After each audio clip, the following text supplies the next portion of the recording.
Hello, hello.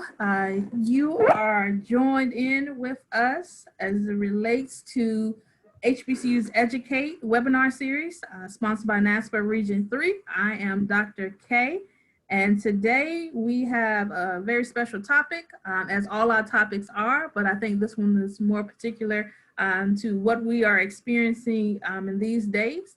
And so we're going to allow just a few more minutes for our attendees to come on in the room, and then we're going to begin shortly.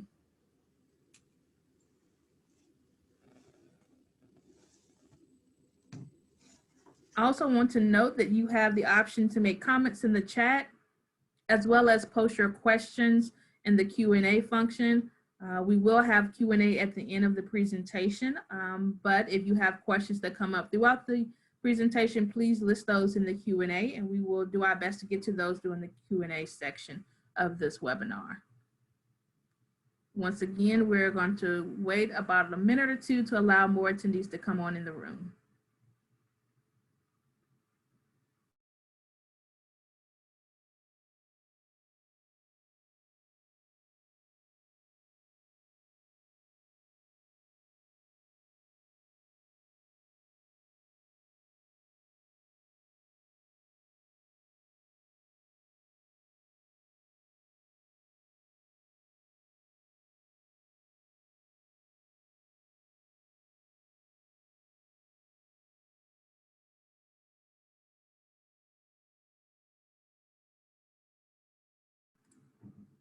If you're just joining us, we're taking about a minute or two to allow additional attendees to come in the room. This is the second webinar for fall 2021 as relates to HBCUs Educate, and we're going to start promptly.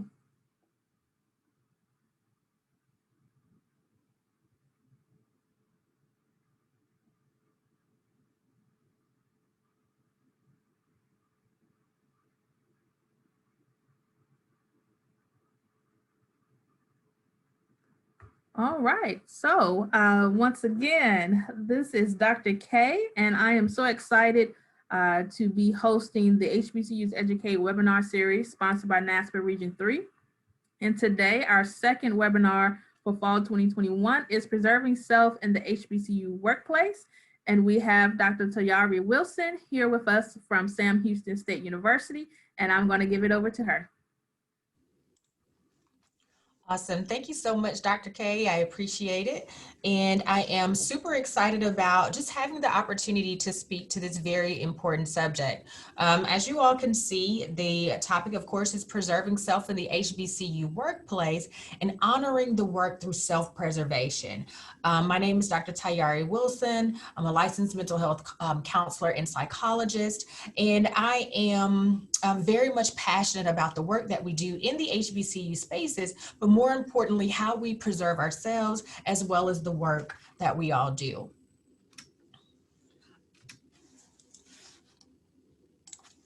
So I want to just kind of briefly introduce myself.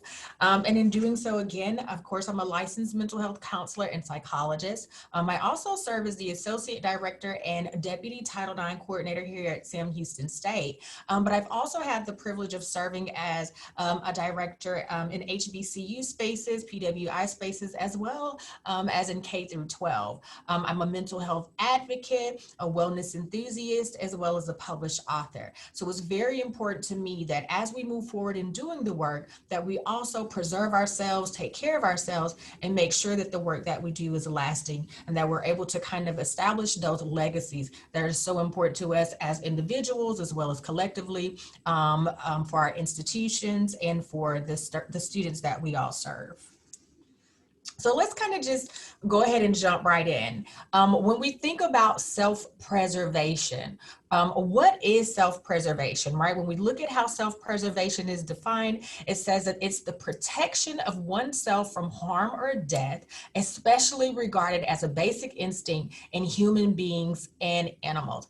I think it's important that we pay special attention to certain parts of how self-preservation is defined. When we look at it and we consider the fact that it is protection from harm, right? Many of us in the roles that we serve in, no matter what what spaces we currently serve in, we strive to do that without causing harm to ourselves or to others. But also that self-preservation should be a basic instinct, something that comes very naturally to us, something that we don't have to think about, but something that we just kind of naturally operate in. I want to take it a little bit further and just look more at how self-preservation is defined as a basic instinct, right? So the first definition simply says that it's a natural or inherent aptitude, impulse, or capacity. Capacity is a big word right now, especially in mental health spaces, especially as it relates to wellness, just really understanding what our own personal capacities are, right? So it should be natural for us, and we should naturally have an aptitude for self-preservation. It should be an impulse for us to preserve ourselves, and it should be very natural for us to understand our own capacity. Secondly, it says that it's largely inheritable and unalterable tendency of an organism to make a complex and specific response to environmental stimuli without involving reason, right? So what does that mean in more practical terms? It means that there's a certain way that we should respond to what's happening around us based on our natural instinct, right? Very basic, very natural instinct. I should be able to make decisions in a moment based on my environment that will allow me to protect and to preserve myself and to preserve my wellness. However, what we're seeing, especially now in these COVID times, is that many of us are actually losing our connectivity, to self-preservation, what should be very much natural. And then finally, it's a behavior that is mediated by reactions below the conscious level. So again, it should kind of be automatic for us, the decisions that we make in these spaces with regard to the work that we do, with regard to the people that we serve, and how not only how we treat others, but also kind of how we treat and respond to our own selves, right? The grace, the compassion, the capacity that we have for self, it should be very natural for us. So what kind of happens with us, right? This is the big question. What happens when we lose our basic instinct for self-preservation? That is the question at hand. What happens when we lose our very basic, minimal, automatically expected instinct for self-preservation? So there's a few things that typically happen that I think are important for us to discuss. The consequences of losing that basic instinct shows up in some of the following ways. The first way is that we typically inadequately measure risk, right? So sometimes we kind of have a greater sense of safety than what's actually prevalent or present, when there's danger, whether it is intrinsic or extrinsic, whether it is with regard to our own capacity, what we discussed earlier, we inadequately measure those risks. So essentially it means that sometimes we feel like I'm okay. I can handle it. I know that I've taken on all of these tasks. I know that I have all of these responsibilities, but it's fine. There is no risk to me. There's no risk to others. I'm here doing the work, right? I am here doing a good thing. I'm giving back. I'm building my community. I am imparting. I'm pouring into the lives of students, faculty, and staff, depending on what your role may be in these spaces. But essentially, I don't necessarily sense that I personally am in any kind of danger, all right? So we want to look at that first and foremost as a possible consequence of losing your own sense of self-preservation. Secondly, we have to look at what we call illusionary superiority. What does that mean? That essentially is a very fancy way of saying that we're overly confident, right? We're overly confident in what we are capable of doing. We're overly confident in our own ability and what we can just take on as an individual or even as a team. You know, perhaps you are a professional who says, well, listen, I work with a team, I partner with other organizations or members of our collegiate community or across departments. to where I feel like I'm basically managing it very well. And I kind of have a handle on things. And so in some cases, because of that inadequacy in measuring the risk, it can also create illusionary superiority, whereas we feel more confident in our ability to do things, to manage things, or the capacity that we have for things than what is actually real. So this also is a consequence. And then third, we want to look at the intrinsic threats, right? So something kind of happens to us when we lose our sense of self-preservation, where we feel like, well, as long as I'm not doing harm to others, then it's okay. It's okay for me to take on more than what I should, to kind of operate beyond my personal capacity. It's okay for me to kind of operate in the sense of people pleasing or a savior complex, which we'll talk more about that later. And so we don't really count the risk that it poses to us intrinsically or internally, or even as an individual. But instead, as long as we can kind of see the good that we're doing, the good that is in front of us, then we kind of minimize the actual risk and the actual threats as it relates to self-preservation because of the kind of work that we do.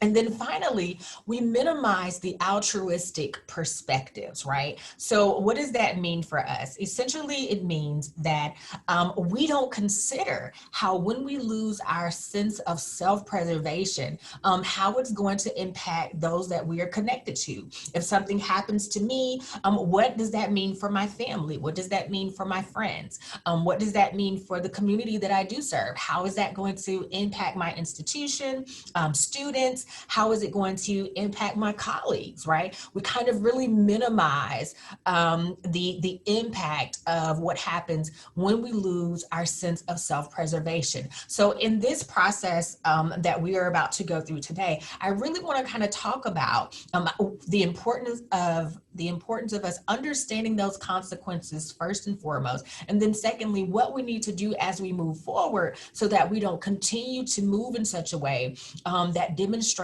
our loss of self-preservation. So let's kind of talk about why we are challenged in this area, especially in these spaces. I like to say that first and foremost is because we have lost sight of ourselves, right? Most of us work in these spaces because we love the work that we do. We love the community that we serve. For many of us, it is our passion, right? It is a passion work. For many of us, we are driven for personal reasons, whether it's because of our own personal experiences, being HBCU students, having matriculated from HBCU institutions, or perhaps even a mentor. Whatever your experience has been or whatever your story has been, it has brought you into this space and into this place to where you have made a conscious decision to serve and to give back. But sometimes what happens is that we lose sight of ourselves, right? So what does that mean for us? What happens when we lose sight of self?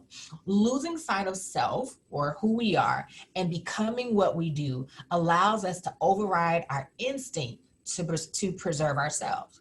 So I think it's important for us to pause kind of right here and ask, have I lost sight of myself, who I am as an individual? And have I perhaps even replaced who I am with the work that I do? Has my work now become my identity, right? We really see that this is very prevalent, especially among males, but it also is extremely prevalent among professionals who work in HBCU spaces, who work in higher ed in general. The work that we do kind of becomes who we are. We introduce ourselves. Hi, how are you? Oh, I'm Dr. Tayari Wilson. I'm the Associate Director and Deputy Title IX Coordinator at Sam Houston State University, right? It becomes almost automatically a part of our introduction. We immediately connect who we are to the work that we do in these spaces. And so we kind of are challenged now to regain our sense of self, so that once we regain our sense of self, we will also restore our sense of self-preservation, right? So there's a few reasons why we tend to be challenged in these areas, all right? And so I want to really just kind of slow down the pace a little bit and really get into and talk about why we're challenged. Now, for some of you, you may see this and hear this, and you may say, Some of these things are very obvious to me. I know this, I'm living in this space, I'm serving in these spaces, so I see this and I'm dealing with this every day. But what we have to really look at, in addition to why we are challenged, is now that we have acknowledged the reasons for the challenge, where do we go from here? Right? How do we get there? What are the practical steps for moving beyond acknowledgement to restoration? First, I want to just kind of take a look at one of the primary reasons why we're challenged to kind of regain our sense of self-preservation. First and foremost, and this is common, right? Especially within our institutions, is that we simply lack resources, right? So it seems like it should be kind of obvious, why there are issues or why we are challenged. We simply lack certain resources. The statistics are here on the screen. 3 in 5 HBCU students are low income. Many are first generation students, all right? So it's not like we have a lot of students who are coming into our institutions who are also bringing with them a great deal of wealth. Many of them rely on financial aid and other resources in order to even be present, right? So it puts a limitation on our resources, which we all feel in the particular roles and capacities in which we serve. Secondly, 70% of the students have limited financial resources, right? So the two kind of go hand in hand. And then finally, when we look at endowments, the combined endowment of all 102 HBCUs in the United States is $4 billion versus the endowment of just one PWI institution. We use here an example, Harvard University, which amounts to $42 billion, right? So it's a significant difference. So oftentimes we are feeling the weight of the lack in the roles that we serve. We feel it. We're trying to reach certain milestones. We're trying to make sure that we're in compliance. We have the pressure of certain regulations on multiple levels. And sometimes it's just very difficult, right? We find ourselves always stretching ourselves, always becoming creative, always looking to find new ways in order to kind of make things happen and bring things together. And so when you kind of function in that place in order to get things done, you can find yourself really kind of overriding your sense or that basic instinct for self-preservation. Next, we take a look at human capital, right? Our institutions in general, but colleges and universities in this last year lost 650,000 jobs. So there was a significant cut, a 13% workforce reduction in higher education. Now, we already know, especially in the HBCU space, how difficult sometimes it can be to find qualified candidates, people who come in with the experience, the know-how, and people who are willing to kind of work and serve in these spaces, even though sometimes the salaries may not be as competitive as other institutions, right? So that's kind of plays a major role in those challenges. And so when there is a shortage of human capital, what we find is that we are serving in multiple roles, and we'll talk more about that when we go into our next slide. Then we have the median salary increase, right? From 2019 to 2021, right? So these are very current statistics, was only 0.75%. That is not a significant increase. And then we have locating qualified candidates while offering the competitive salary. So when you look at the competition, especially right now, okay, if we have fast food places paying $30 an hour in some areas, imagine the competition that our institutions are up against in just filling certain roles while also offering a competitive salary. For some people, especially in this current COVID culture, they look at the fact that they can serve in other roles outside of our institutions and make the same amount of money for a lot less work. Okay, so let's just be honest right there. A lot less work, right in there about the same amount of money depending on the particular role that you serve in. And then third, you need to look at how oftentimes there's a lack of support. Now, when we look at a lack of support, this is not always something that is done maliciously or even intentionally. Sometimes it's just kind of a matter of fact. There is a shortage. So oftentimes you see multiple roles per person, right? So we're kind of overextending ourselves. We're wearing multiple hats. We're trying to get things done. There are staffing shortages. And then there's also competing projects. So if you do wear multiple hats, or if you do serve in multiple roles, how do you manage those competing projects for each role in which you serve, right? So we're repeatedly kind of faced with the challenge of a lack of support, and then really trying to get things done without over delegating or overextending our colleagues, right? We do need their support. We do know how to ask for help because we're all kind of learning that, to make that a part of our norm. But even in doing so, how do you get everything done that you need to do when the projects are competing for your time, attention, and resource?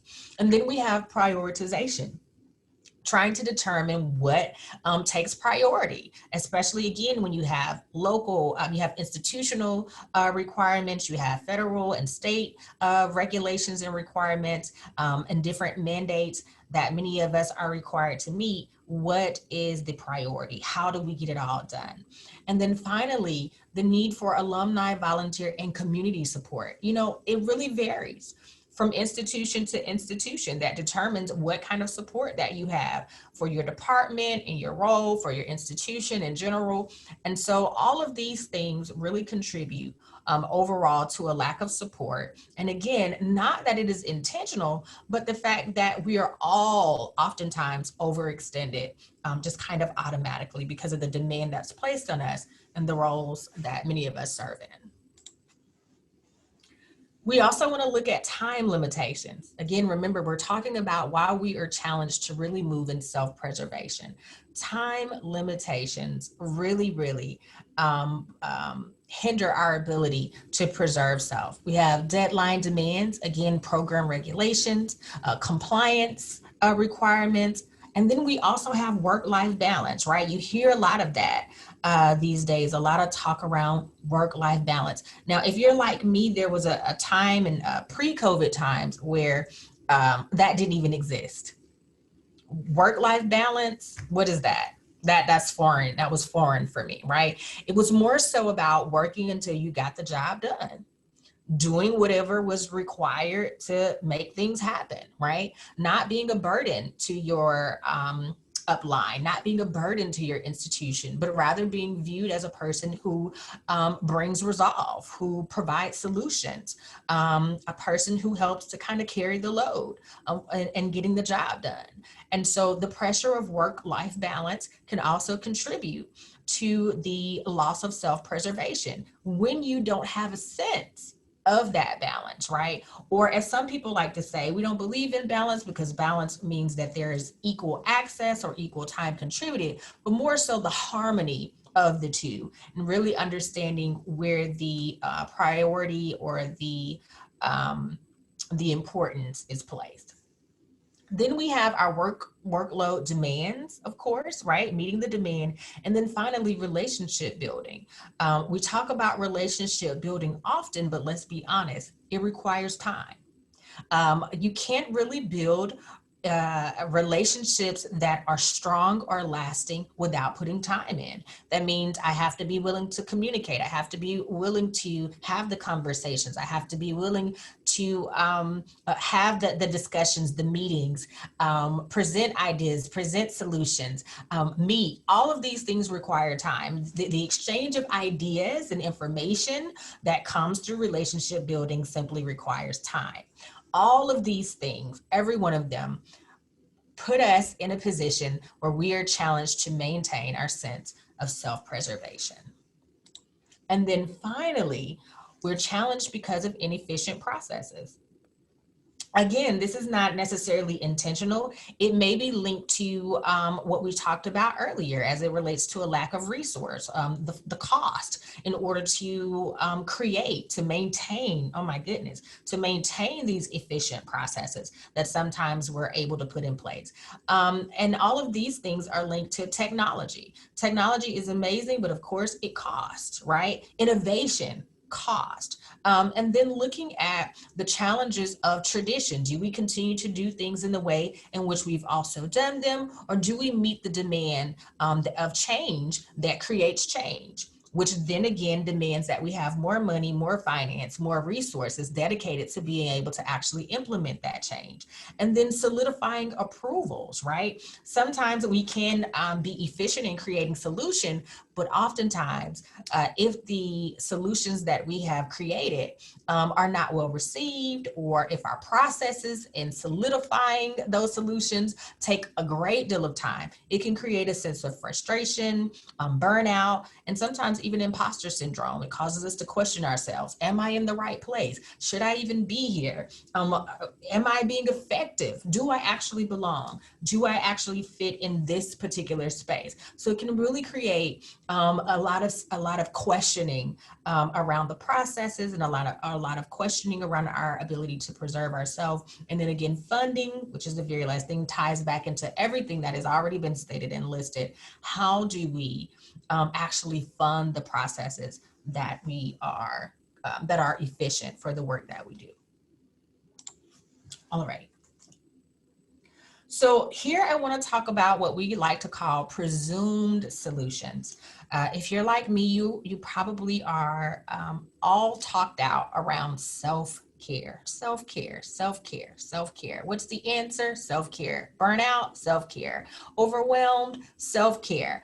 Not feeling like yourself? Self-care. Anxiety and depression. Listen, we are all self-cared out.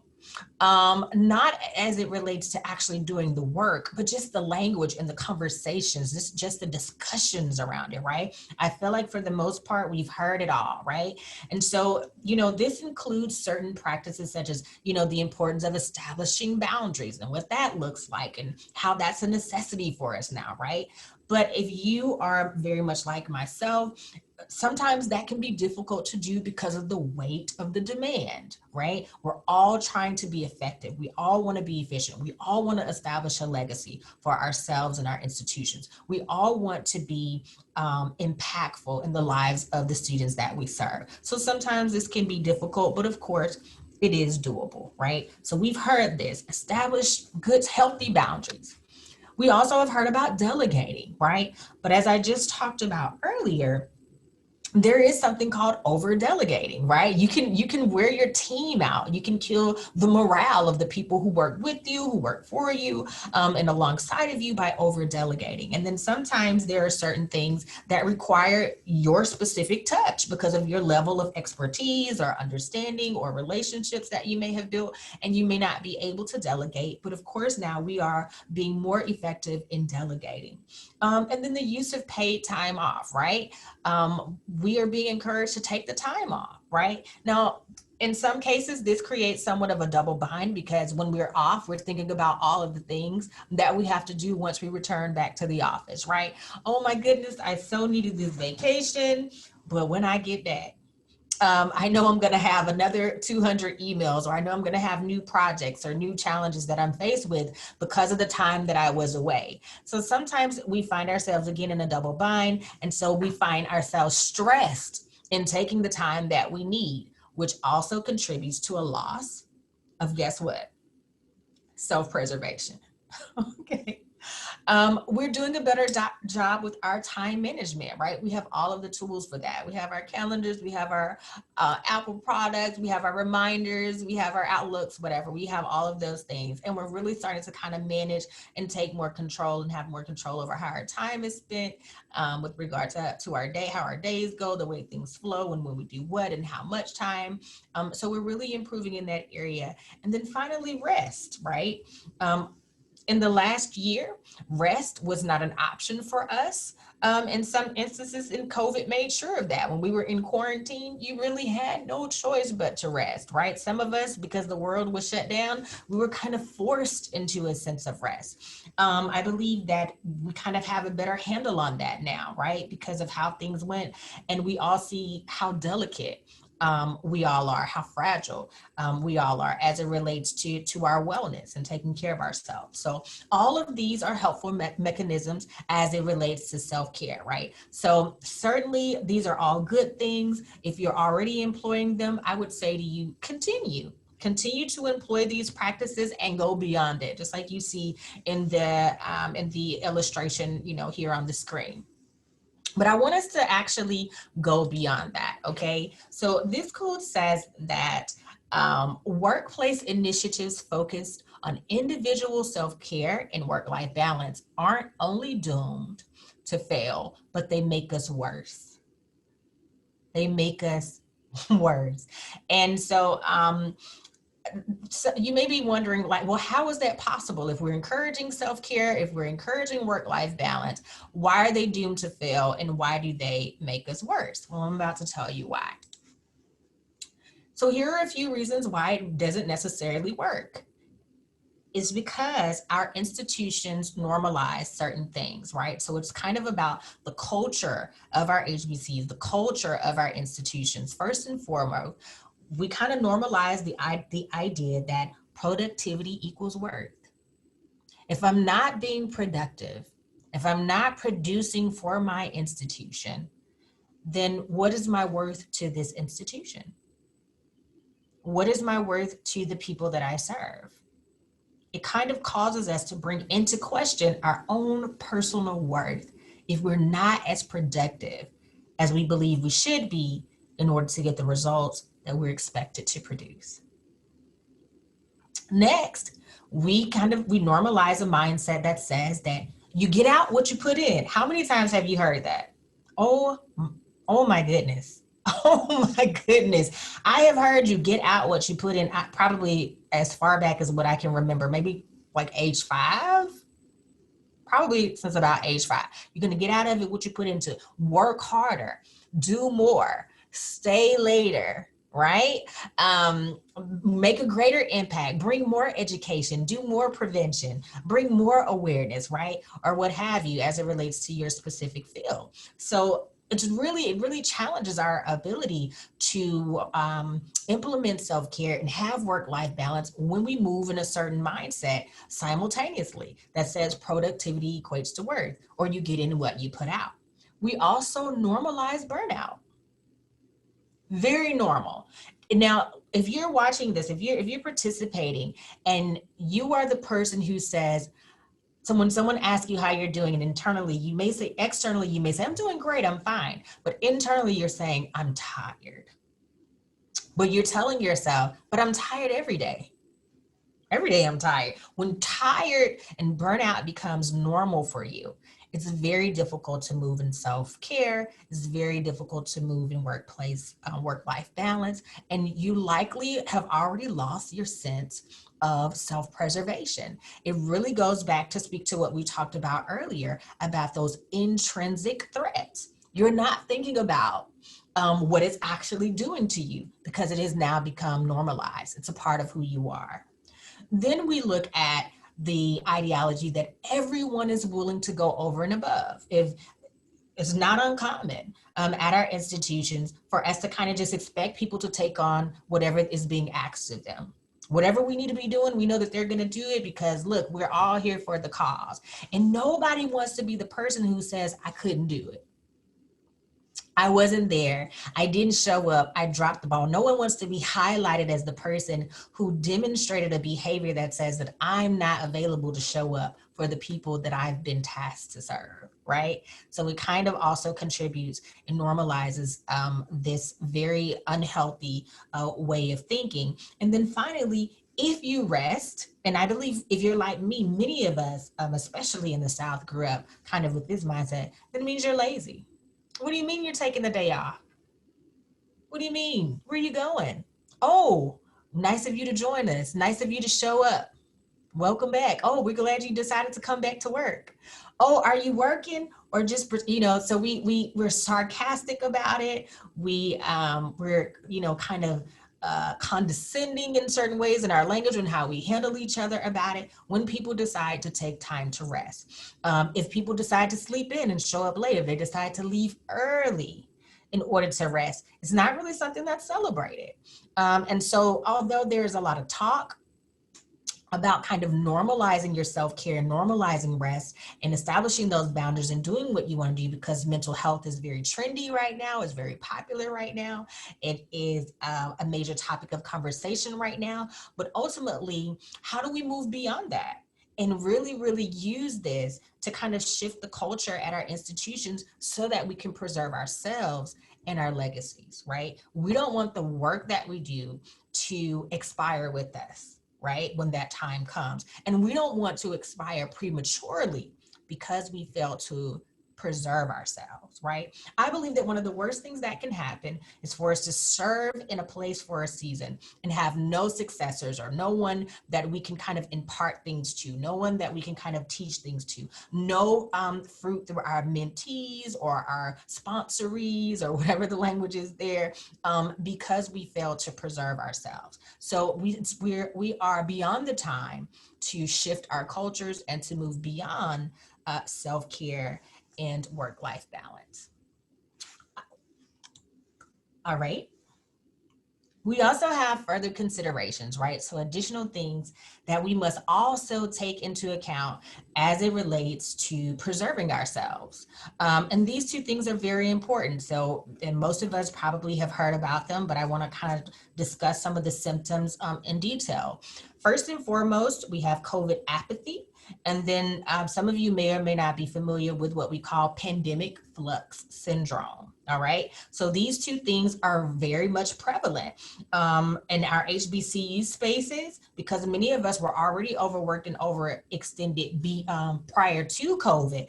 COVID just came and really just kind of exacerbated some already existing issues that we had. All right.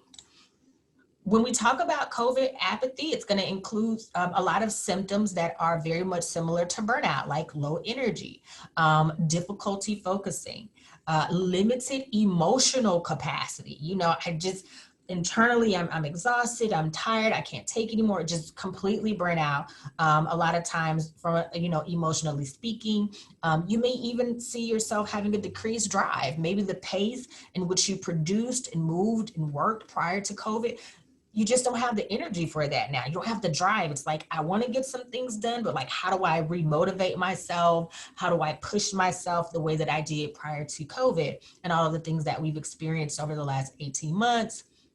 You also may experience a lack of motivation, right?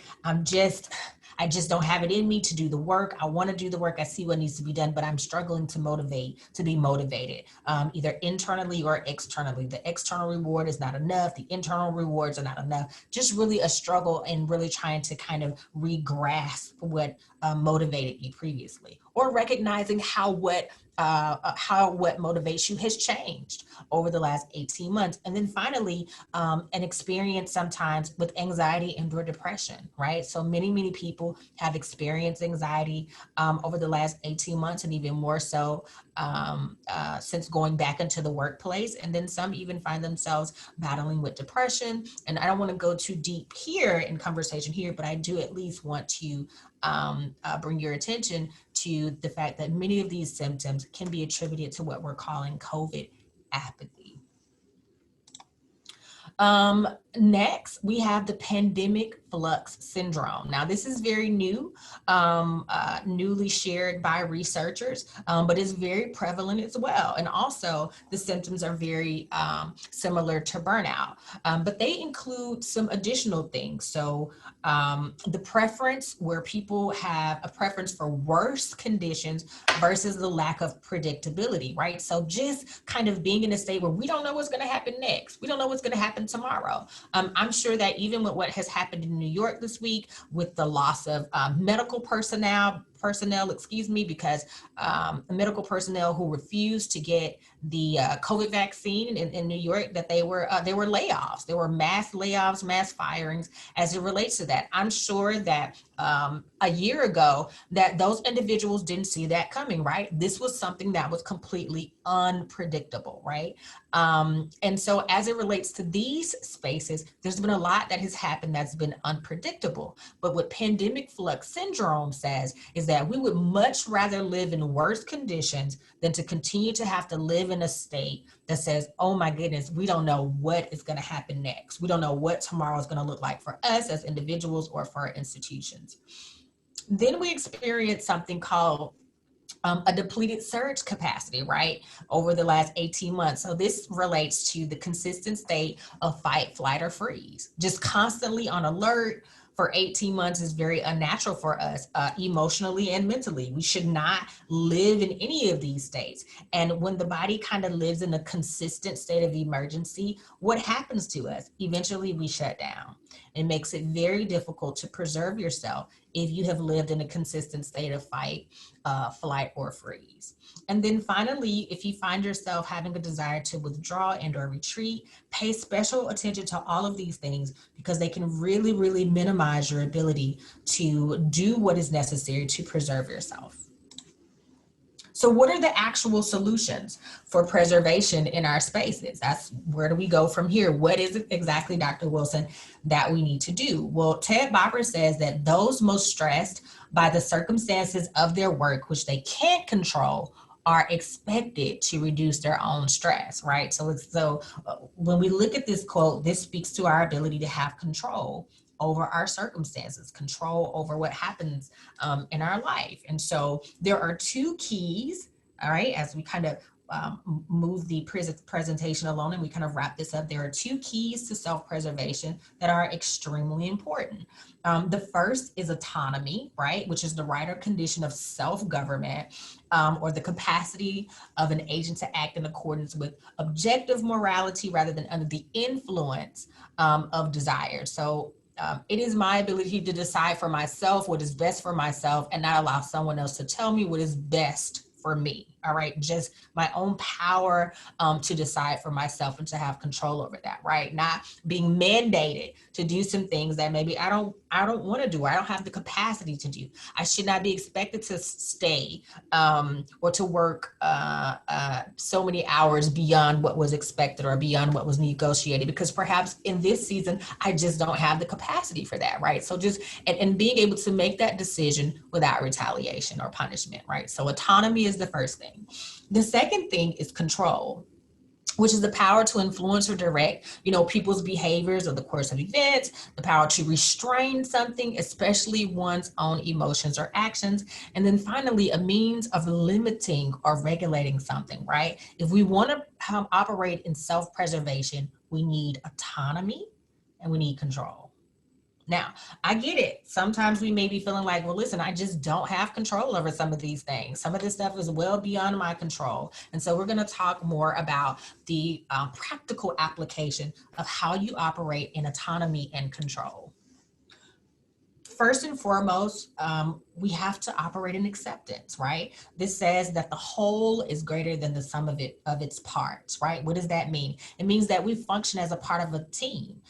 We function as a part of an institutional mission, right? An institutional direction. It means we should not be taking onto ourselves more responsibility than what has been delegated to us, right? Sometimes we look well beyond what our actual ownership or level of ownership should be, and we take on more than what we have the capacity for. So again, as we talked about initially, that we have to accept that I'm doing the work with the lack of resources. I'm doing the work despite the human capital shortages or issues and despite the lack of support. I'm doing the work, although there are certain time limitations and although sometimes the processes are inefficient. So it's really a matter of operating in acceptance.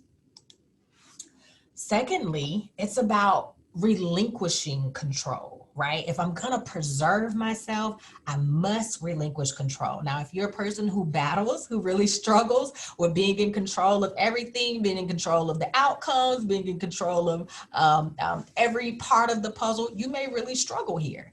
And because you struggle in this area, you really may find yourself demonstrating certain behaviors which deteriorate and really hinder your preservation, your self-preservation. So what does a relinquishing control look like? It means to focus only on what you can control. Whatever I cannot control, I have to make peace with that. Accept that relinquishing control means that you get to release unnecessary weight and stress. Do yourself a favor, do your body a favor. Biologically, emotionally, mentally, spiritually, do you a favor and release the unnecessary weight of the role that you serve in. Focus in on what you can control and then function within your scope of control. Anything beyond that is not for you to take onto yourself, especially right now, because many of us, our capacities have shifted. For some people, it has expanded. For others, it has not, you know, and so they're working within a limited amount of capacity. And so that need for control is really doing more damage and more harm than good. And then finally, the need for control creates a false sense of validation. Here are the things that we have control over, essentially: our thoughts, our behaviors, our response, our words, and the consequences of our own actions. Now, I want to take just a moment and talk a little bit about what we call savior complex, which is the need to save people by fixing their problems. If you are serving in an institution and you find yourself really operating in savior complex, this is kind of what you find yourself faced with. Creating solutions for individuals versus allowing them to take individual ownership. Let people take ownership of the solutions that you're creating. We can't force it on them.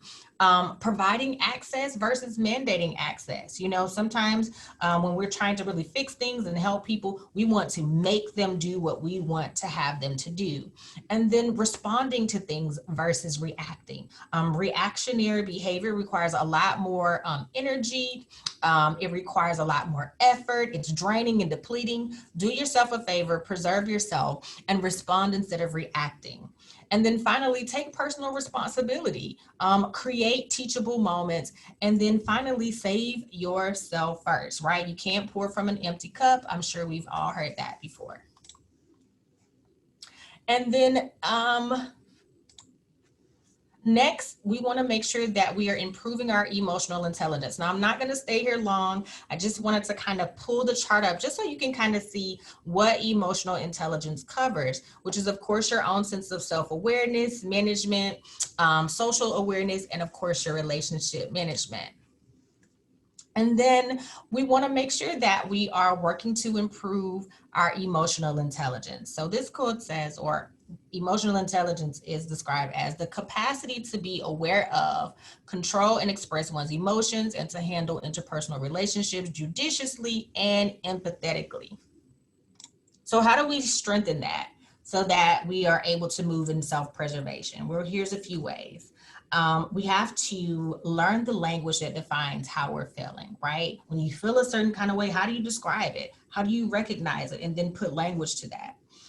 Be aware of your own personal capacity and honor that. You know, it's not enough to just know your personal capacity. You must also honor your own personal capacity. Be aware of your triggers. What triggers you? What sets you off? What is it that happens, that's said, that's done, that really kind of takes away from your day or ruins your day or changes the trajectory of your day? Be aware of what those things are, and then kind of you know, find the coping skills, the coping mechanisms to help you to take your power back so that you're not reactive to those triggers. And then we want to also move in the acceptance of self. Accept how you function, who you are, you know, really move beyond a neediness or the desire to not be your authentic self when you serve in these spaces. Minimize self-judgment, increase your self-compassion, and then practice more self-awareness. And then finally, I want to just kind of briefly share this quote in closing. It says, as you enter the last quarter of this year, pause for 5 minutes and honor your own personal resilience. Even if you're not where you aimed, you're certainly not where you started. Congratulations on persevering through, or yes, through one heck of a year. And this is by LeBryant Friend. Questions? Awesome, awesome. We do have a question. If you notice a colleague really struggling with self-preservation, what could we do to help them? Any suggestions? Would counseling be appropriate here? So I would say that counseling is always appropriate, right? Even if you use counseling just as a form of maintenance, just to kind of keep you on track and to make sure that you're able to reach your own personal goals consistently.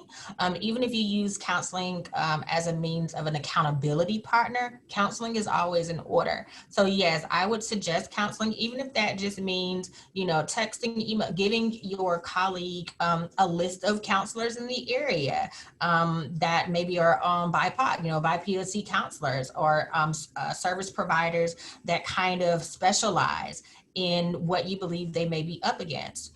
The other really effective thing to do is just to be a listening ear if you have the capacity for that. Ask them, hey, is everything okay? How can I help you? What is it that you need? And if you're able to help them in that way to kind of meet the need, then just really showing up for people. I think that's really important right now, that people just understand and see that they are supported and that the people who work alongside of them are actually available and will show up for them. You mentioned in your presentation about HBCU professionals at times having to do more or, be in an office of one, et cetera. What are some ways to assist those offices or departments that are departments of one where they aren't able to delegate to anyone, but need to also practice self-preservation? Yeah. So what I would say is, I would say first, measure your own capacity to see in what ways you can help. Find out what they need, and then make yourself available in the ways that you're actually available.